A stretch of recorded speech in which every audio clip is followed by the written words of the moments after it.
Salut, 16h50. Alors, il y a un an, j'étais au même endroit, à la même heure, c'est rigolo. Merci d'être là. Avant de commencer, je voudrais juste vous présenter mes plus plates excuses pour le titre de cette conférence. C'est un pari perdu en soirée il y a quelques années de ça. Je vous ai épargné le pire, j'avais parié la première slide aussi. Ceux qui regardent leur spam auront compris la référence. Je m'appelle donc Sébastien Charrier, S Charrier sur Twitter. N'hésitez pas à me pinguer, à me tacler, à me poser des questions dessus, je vous répondrai. Et je suis effectivement entrepreneur parce que j'ai créé un service qui s'appelle Bump. Avant ça, j'ai eu la chance de passer dans plusieurs entreprises qui ont toutes grossi plus ou moins rapidement, qui ont toutes doublé, voire triplé le nombre de personnes avec lesquelles on travaillait. Et ça m'a permis d'en tirer quelques conclusions, quelques pistes sur qu'est-ce qui se passe, comment est-ce qu'on fait pour gérer ça, et qu'est-ce qu'on peut mettre en place pour que ça marche bien. Donc si vous voulez aller jeter un petit coup d'œil à bump.sh, vous m'en verrez ravi. On vient de commencer à envoyer les premières invitations au bêta là, cette semaine, donc c'est le bon moment. Si vous êtes entrepreneur, imaginons que vous arrivez au moment mortel que tout entrepreneur attend, qui est, ça y est, vous avez enfin de l'attraction, les gens s'inscrivent, payent, utilisent votre service.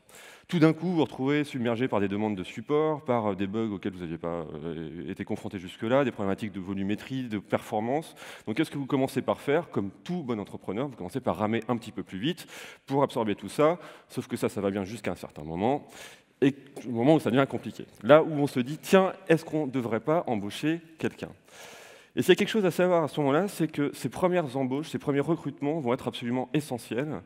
Je déteste peut-être de parler d'ADN d'entreprise, et malgré tout, c'est le terme qui se retrouve le plus. Parce que les premières personnes que vous allez embaucher vont créer quelque chose d'extrêmement ancré qui sera difficile ensuite de transformer. C'est pour ça que vous devez faire attention à ces gens-là, à qui vous allez embaucher, et en particulier sur deux aspects. Le premier, c'est sur les valeurs qu'ont ces personnes-là. Bien vérifier que ces valeurs correspondent à vos propres valeurs. Tous ceux qui étaient à l'avant-dernière conférence ici, qui étaient avec Alex tout à l'heure, étaient extrêmement inspirantes sur ces sujets-là. Et ben, ça fait partie des choses qu'il faut vraiment identifier et travailler à ce moment-là. Et évidemment, vérifier que votre vision de votre produit, de votre entreprise, correspond aussi à celle que vont avoir les personnes que vous allez embaucher. Le fond de ce sujet-là, c'est d'essayer d'embaucher des personnes qui sont compatibles entre elles, au sens humain. Parce qu'en fait, on retrouve malheureusement aujourd'hui bien souvent, dans beaucoup de boîtes, des gens qui se disent en fait, créer une équipe, c'est hyper simple, on prend des gens à droite, à gauche, on leur fout un manager, on les met tous ensemble et allez-y, travaillez bien. Plein de choses que j'ai pu expérimenter à Capitaine Train m'ont profondément marqué. Et là, je vais vous en parler de plusieurs pendant cette conférence, mais de la première, en fait, était liée au process de recrutement, qui, à mon avis, a fait partie des choses clés qui ont fait que cette entreprise a connu un vrai succès. Quand vous alliez en recrutement à Capitaine Train, donc le premier échange se passait par mail, on avait un petit test par mail, on y répondait. Une fois que ça, on avait passé ce truc-là, on nous proposait de venir une demi-journée sur place. Et pendant cette demi-journée, on allait rencontrer 5 personnes de l'équipe de Capitaine Train, une de votre future équipe, une ou deux de votre future équipe, et 3 autres personnes qui n'avaient rien à voir avec votre équipe, qui bossaient dans d'autres équipes de la boîte. L'idée de ça, c'était de faire que pendant 5 heures, un peu moins de 5 heures, 4 heures, vous rencontriez en one-to-one chacune de ces personnes-là. On parlait un petit peu de boulot, mais finalement pas tant que ça. L'idée était plutôt de savoir qui vous étiez vraiment. À la fin de la journée, ces personnes se réunissaient, débriefaient sur qui vous étiez. Et en fait, la chose qui est intéressante là, c'est qu'il suffisait qu'il y ait une personne sur les 5 qui ne se sentait pas de travailler avec vous, et vous n'étiez pas pris. Qu'est-ce que ça a d'intéressant ? Ça veut dire que le jour où vous arriviez dans la boîte, vous saviez qu'il y avait 5 personnes qui avaient validé réellement le fait qu'ils avaient envie de travailler avec vous.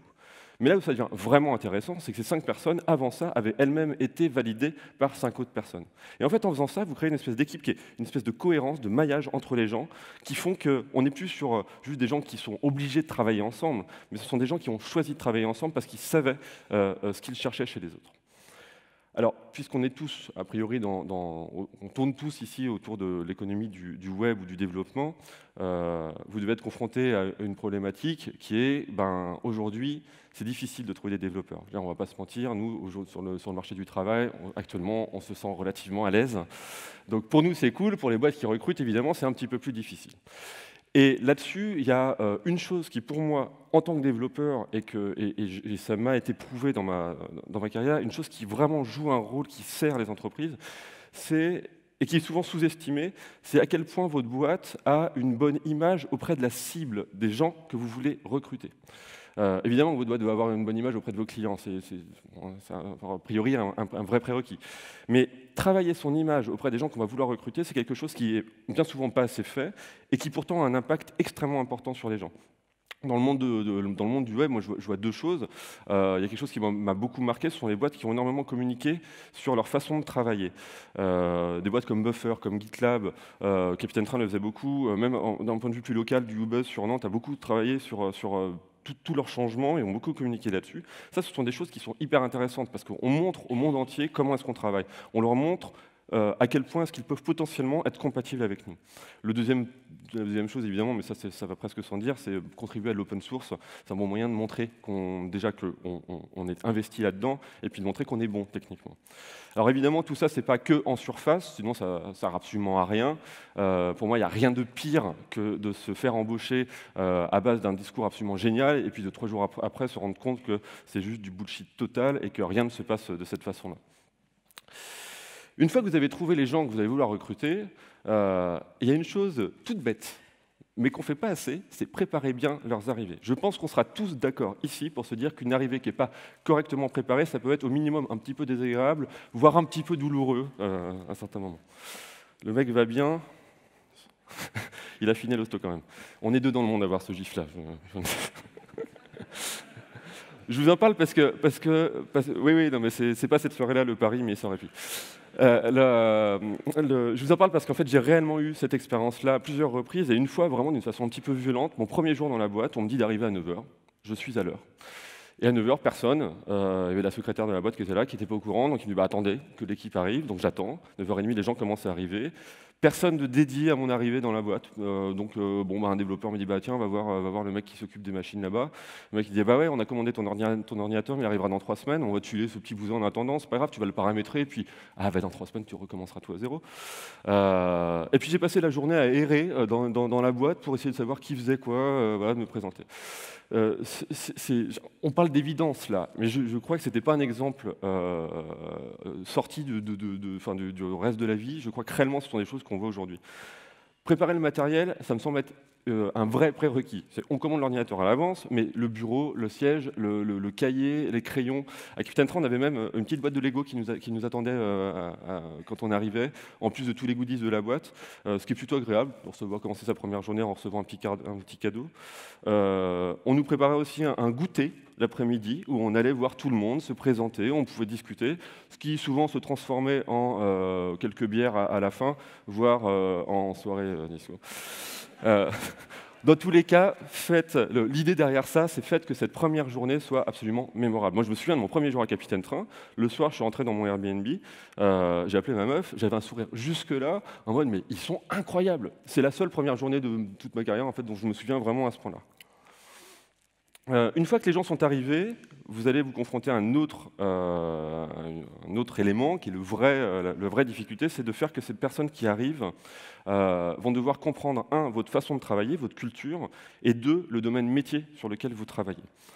Et ça, c'est pas si facile que ça, surtout quand on est sur des domaines métiers qui sont un peu compliqués. Je parle du domaine du train en l'occurrence, qui est d'une complexité incroyable, mais même généralement, quand on fait un produit pour d'autres, c'est pas si simple que ça. Donc il y a plusieurs petites clés que moi j'ai vu être utilisées. La première, c'est évidemment d'avoir un vrai process de formation. Déjà, quand ils étaient 10, ils faisaient ça. Il y avait 3 semaines d'onboarding où chaque jour, il y avait 1 heure à 2 heures de formation, mais sur plein de domaines. Ça peut être sur le domaine du train. Comment ça se passe à la SNCF entre le moment où on book son billet et le moment où il est émis et qu'on peut le montrer au contrôleur. Comment ça se passe les paiements sur Internet, comment est organisée la société en interne, c'est par exemple l'histoire des transporteurs ferroviaires en Europe. Bref, chaque jour, on avait 1 à 2 heures de formation et ça permet en quelques semaines d'arriver au niveau de connaissances minimum en fait, pour être capable de travailler correctement. Le deuxième sujet, alors c'est un sujet qui me tient particulièrement à cœur, puisque c'est exactement de ça dont je parlais il y a 1 an ici, c'est de pratiquer la code review. C'est utile dans les deux sens, en fait. Quand vous arrivez, que vous êtes catapulté dans un environnement que vous ne connaissez pas, allez lire le code des autres, essayez de le comprendre, poser des questions dessus, le critiquer dès le premier jour, vous pouvez le faire, c'est hyper intéressant. Et à l'inverse, quand vous allez commencer à écrire du code, avoir des gens qui vont relire, qui vont vous aider à faire que ça rentre bien, qui vont vous dire « Attention, là, si tu fais ça, tu pètes toute la plateforme de production », c'est plutôt sécurisant, on aime bien. Sur ce même sujet de la sécurité, il y a le fait d'avoir une suite de tests et une intégration continue qui soit solide. Plus vous avez quelque chose qui est valide la plupart des cas, plus les gens qui vont arriver vont se sentir à l'aise pour aller casser des trucs. Parce que quand on sait qu'on a un gros warning en mode « attention, là, ce que tu viens de faire, c'est une grosse connerie », on peut prendre le risque de faire cette connerie-là. Le quatrième point, c'est d'écrire absolument tout. Je pense qu'on est tous passés dans des boîtes où la plupart de la communication se passe par oral, c'est une catastrophe, pour plein de bonnes raisons. Mais quand je parle de tout, on parlait des style guides, évidemment, des style guides, mon anglais est vraiment bon. Typiquement, d'écrire, à un moment donné, se mettre d'accord sur les règles de comment est-ce qu'on va coder ensemble. Ça, on l'écrit et puis on le laisse. La personne qui va arriver, elle aura juste à dire ça pour savoir quelles sont les bases de la façon de travailler. Mais ça va bien au-delà de ça. Ce que vous voyez derrière, c'est le wiki d'une petite startup que j'ai accompagnée l'année dernière, qui s'appelle Milkantine. La première page du wiki, elle est simple, elle dit que quelque chose qui n'est pas écrit n'existe pas. Si vous avez pris une décision en réunion et que vous n'avez pas écrit un compte-rendu derrière qui est dans le wiki, vous n'avez pas pris de décision. L'intérêt de ça, c'est de faire déjà que les gens qui sont là actuellement avec vous, qui travaillent avec vous au quotidien, vont être au courant, ça me semble être la base, mais au-delà de ça, quand quelqu'un arrivera dans un mois, dans 2 mois, dans un an, et voudra savoir pourquoi telle décision a été prise, quel était le contexte, il pourra y avoir accès. Et ça, c'est hyper intéressant. Et le 5e et dernier point, c'est mettez en place des process. Non, je déconne. Ça, c'est un process. C'est un process que les développeurs qui ont mon âge ou qui sont un peu plus âgés ont pu connaître. C'est un process de mise à jour de l'application en production. Donc tu vas commencer par dupliquer le répertoire, puis faire un R5 entre les deux, puis mettre à jour manuellement la base de données, parce qu'on ne faut pas déconner, on n'a pas automatisé les choses, puis supprimer le répertoire, puis Nous, développeurs, aujourd'hui, on veut quoi? On veut ça. Une ligne de commande pour déployer, une ligne de commande pour rollback si jamais on a fait de la merde. Voilà. Donc non, on ne crée pas des process, on automatise tout ce qu'on peut automatiser. Et on sait qu'on peut automatiser beaucoup de choses aujourd'hui. Pourquoi? Parce que ça nous fait gagner du temps, ça évite les erreurs. Et si vraiment on n'est pas capable d'automatiser les choses, alors là, ok, très bien, on va écrire un petit process pour expliquer aux gens comment est-ce qu'il faut faire. Quand on a fait tout ça, on a atteint un niveau qui devient intéressant. Les nouveaux peuvent facilement travailler, mais surtout, puisque tout est automatisé, synchronisé, écrit, on débloque un niveau qui est le niveau remote. Et ce niveau remote, il me semble hyper important, hyper intéressant. Il permet d'être SNCF-proof, évidemment. La première fois que j'ai fait ce talk, c'était au mois de mai dernier, donc comprenez qu'il y avait un peu de contexte. Non, la vraie raison, c'est que vous pouvez recruter absolument n'importe où. Alors évidemment, quand on est comme moi, qu'on a créé sa boîte à Angers, ça semble être un petit peu nécessaire. Mais même quand on est à Paris ou à Nantes, qui a beaucoup plus de développeurs, il y a forcément un moment donné où la personne la plus adaptée pour répondre au job dont vous avez besoin, elle ne sera pas sur Paris ou elle ne sera pas sur Nantes. Elle sera peut-être en Allemagne, elle sera peut-être aux États-Unis.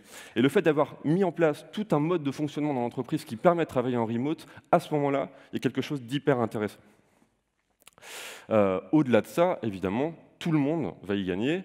Alors, il y a des mecs qui ont passé beaucoup de temps là-dessus, qui ont écrit des bouquins. Je pense à l'équipe qui a créé Basecamp, qui a écrit 2 bouquins, un Rework et Remote. Il vient d'en sortir un autre d'ailleurs. Et d'ailleurs, Jason Schrein, qui est un des cofondateurs de Basecamp, avait dit lors d'une conférence, et je trouve ça absolument génial, je suis entièrement d'accord avec ça, sur le fait que il s'est rendu compte, en interrogeant des centaines de personnes, qu'à chaque fois qu'il leur demandait où est-ce qu'ils résolvaient leurs problèmes, ce n'était pas sur leur lieu de travail. Les réponses, c'était moi, c'est souvent quand je me réveille en pleine nuit, genre ah ça y est, j'ai l'idée. Ou bien c'est sous la douche. Il y en a, c'est aux chiottes. Enfin voilà. Moi, c'était sur le retour de j'avais 40 minutes de route à une époque, le matin et le soir. Souvent, c'était à ce moment-là que je résolvais mes problèmes. Donc à ce moment-là, le remote a vachement de sens parce qu'en fait, vous allez pouvoir adapter votre mode de fonctionnement, votre mode de travail à qui vous êtes vraiment. Et pas à l'inverse, pas vous adapter à un mode de fonctionnement qui ne vous correspond pas forcément. Une toute dernière petite chose, je vais être même très en avance. Parce que là, je vous parle de comment est-ce qu'on fait venir les gens, comment est-ce qu'on fait que ces personnes-là travaillent ensemble d'une façon un peu plus sympa. Mais en fait, il y a une chose qu'on oublie des fois et que je trouve un petit peu dommage, c'est les départs. Faire que les gens, parce que ça arrive évidemment, faire que les gens puissent partir en étant heureux de votre entreprise, c'est un excellent moyen de recruter plus tard et de faire que tout le monde s'y retrouve. Si moi, aujourd'hui, un an après être parti de Capitaine Train, je continue de parler de cette boîte-là dans ces termes, c'est pas anodin. Il y a quelques semaines de ça, un ancien collègue, enfin quelques mois maintenant, un ancien collègue est parti et a balancé ce tweet-là le jour de son départ. Avoir des gens qui continuent d'être ambassadeurs de votre boîte après qu'ils n'y soient plus, c'est quand même un sacré bon moyen d'avoir une bonne image et de continuer de faire venir les gens. Une fois que vous avez mis tout ça en place, sky is the limit, vous pouvez passer de 1 à 10 à 20 à 30. Merci beaucoup.